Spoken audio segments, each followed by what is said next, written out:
to Quarantine and Other Tales. I'm Julie Fitzpatrick. I had the pleasure of working with these actors this month, and it has been really wonderful. So what you're going to see today is a socially distant monologue presentation. On the first meeting that we all had about 3 weeks ago Tuesday, they dove into an original writing exercise and did it with their full selves. The question was, what was quarantine like for you, essentially? And you will hear the results of that question today in the first series of monologues. And then in the second pieces, you're going to hear them go on into pieces that are published, either hundreds of years ago or much more recently. So monologues tend to be calling cards for actors, right? Hey, come on into the room, welcome. Can you do a monologue for me? Contemporary, classical, that kind of thing. So these actors will now leave with 2 in their pockets that they can go into auditions for, which was the goal, and it's been really a wonderful experience to work with them. You're going to see one of our actors, Ella Evans, up on the screen because she's in Maine today. So she'll be performing her monologues up on the screen for us, which is lovely. After the monologue presentation, you're going to have an opportunity to ask these playwrights and actors some questions. So they're going to sit down here and feel free to get your questions going, your encouragement for them as you're watching. So thank you so much. I'm sure you haven't had an opportunity to go to the theater very often in the last few months. So we're delighted that you're here and enjoy the show.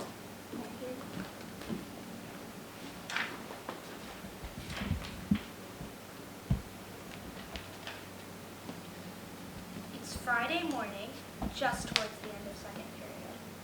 We're finding out that school is going to be canceled indefinitely. Personally, I think indefinitely means 2 weeks, or 4 at the most. This really is perfect timing since exams were supposed to be on Monday. I think they're going to have to cancel them though. My friend thinks that you can't cancel exams, but I think Dumbledore did it several times in the Harry Potter books, so she's calling me an actual moron and reminding me that I can't base my entire life's opinions on the Harry Potter books, which is... Ow! She just threw an eraser at my head. The audacity. Oh, there's the bell. I need to go to lunch.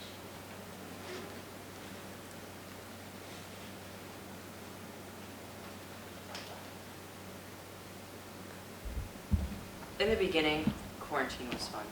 I got to watch the Hunger Games, read all the books, and even memorize the characters. But the not so fun part started with school. I stayed up all night working on school from 12 to 7 a.m., and I still somehow even managed to turn all my work in. During the day, I always found a way to keep myself busy, such as baking. And I always had such a fun time doing it, even though I always made a mess.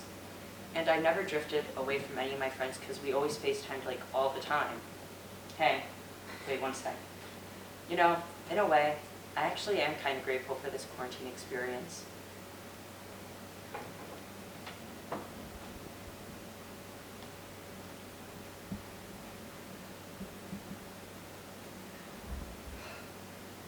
These last few months have not gone by quickly. I mean, at first, I thought it would be nice. Maybe even fun. A break from school. Now, don't get me wrong. I love school. It's just some of the kids are a bit of a nightmare, to say the least. The week that we were supposed to stay home turned into a couple. Then months. And now the end of the school year. This is when I realized that it wasn't going to be fun. We've been talking about Connecticut since February, when my dad got offered a medical position at Yale. Of course, it wasn't official until the end of March. But we've moved enough already. Isn't 5 states plenty? It is for me. By April, we were packing. Our quarantine turned into a cleaning and packing job. While my friends were out having fun and watching drive-through movies, I was winding open windows and scrubbing down disgusting gunk with a puny little toothbrush. And the pain of packing only got worse.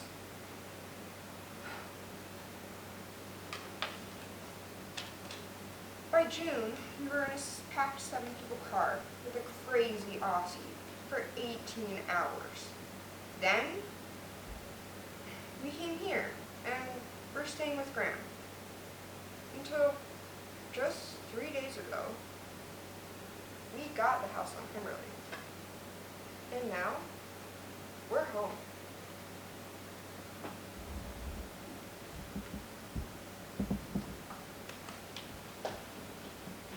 During quarantine, I found out that I really like to sleep. I did all my schoolwork later in the day and somehow got everything done on time. Good night. Really though, I learned that I like school a lot more when my teachers just give me the material and leave me alone. Okay, seriously, something I hated about quarantine is that I got my wisdom teeth out literally 2 days before everything shut down. And then I got tonsillitis on top of it. So I was in bed for 3 weeks straight. And I took a lot of medicine. I'm going back to bed.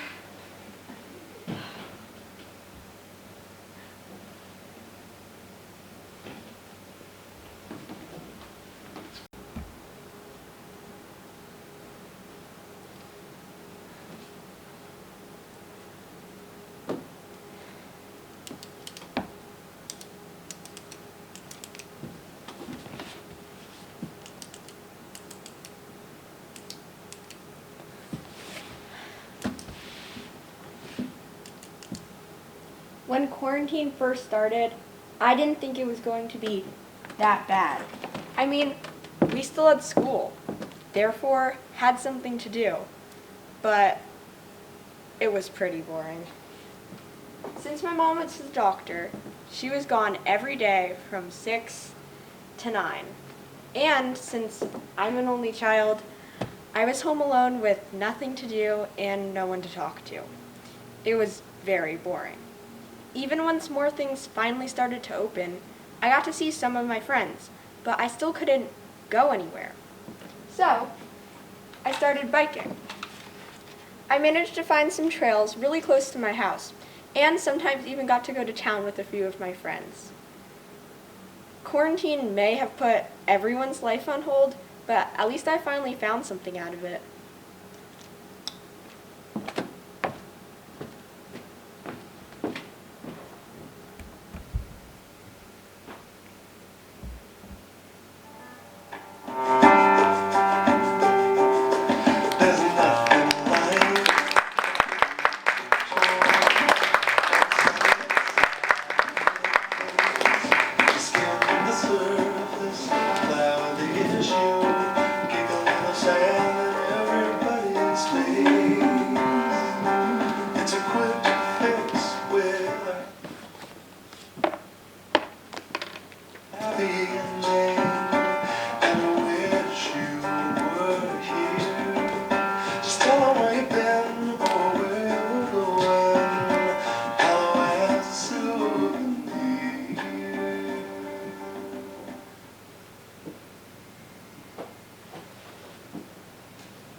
Thou knowest the mask of night is on my face, else would have made him blush bepaint my cheek, for which thou hast heard me speak tonight.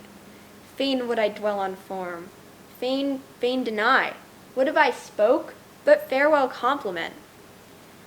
Dost thou love me? I know thou wilt say aye, and I will take thy word. Yet, if thou swearest, thou mayest prove false. At lovers' perjuries they say Jove laughs. O gentle Romeo, if thou dost love me, pronounce it faithfully. Or if thou thinkest I am too quickly won, I'll frown, and be perverse, and say thee nay, so thou wilt woo. But else, not for the world.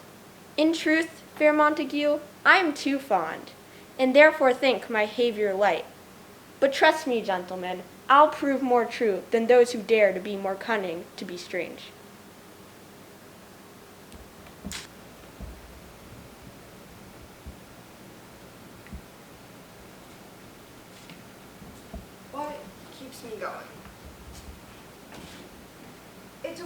answer, but I'll tell you. Water. No, really. Hear me out. Scientifically, lonely and sad people love the rain due to the negative ions it releases in the midst of the positive ions coming from most other things in the world. That's the only thing I learned from chemistry class this year. But I'm not sure if I agree. That water has been everywhere, from icebergs, ages before humanity. The river seas are crossed, poisoned wells from the Middle Ages, even glasses on the Titanic. Water brings a sense of peace, not only because of the scientific explanation, but because it will travel on, despite my many failures. If I fail my chemistry test today, or spill Pepsi on my dress at the prom, or even flunk my first job interview, or anything else that can and will go wrong in this next week, the same brain that is soaking through my socks right now will carry on. And if something as simple as that can keep going, I'll tell myself that I can too.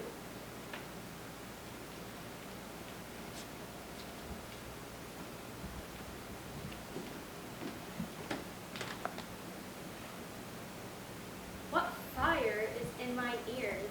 Can this be true? Stand I condemned for pride and scorn so much?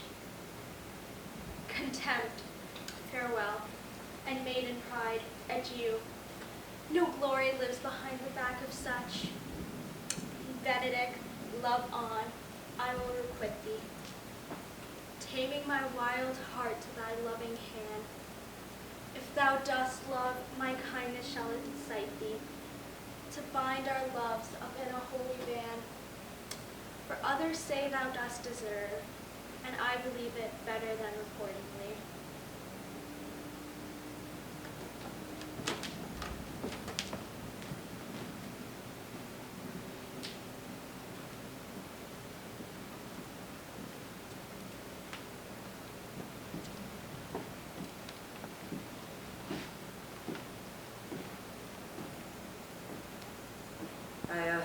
I just wanted to say that I didn't know Thresh. I only spoke to him once. He could have killed me, but instead he saved my life.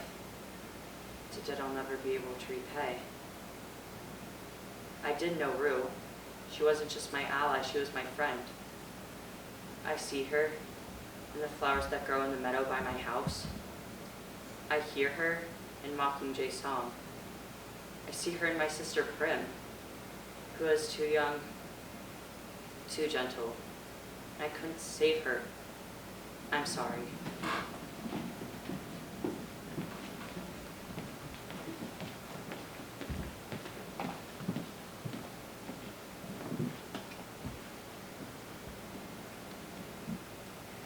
I can't believe it. You mean it's all right for you to leave us, but it wasn't all right for me to leave you? It was my future. Why couldn't I have something to say about it? I need to be independent. So I have to give up the one chance I may never get again. Is that it? I'm the one who has to pay for what you couldn't do with your own life? I'm not judging you. I can't even talk to you. I don't exist to you. I have tried my whole life to get close to you, but there was never any room. Whatever you had to give went to Daddy, and when he died, whatever was left, you gave to Lori. I've been jealous my whole life of Lori because she was lucky enough to be born sick. I could never turn a light on in my room at night or read in bed because Lori always needed her precious sleep. I could never have a friend over on the weekends because Lori was always resting. I used to pray that I'd get some terrible disease or get hit by a car so that I'd have a leg all twisted and crippled, and then once, maybe just once, I'd get to crawl into bed next to you on a cold, rainy night and talk to you and hold you until I fell asleep in your arms. Just once.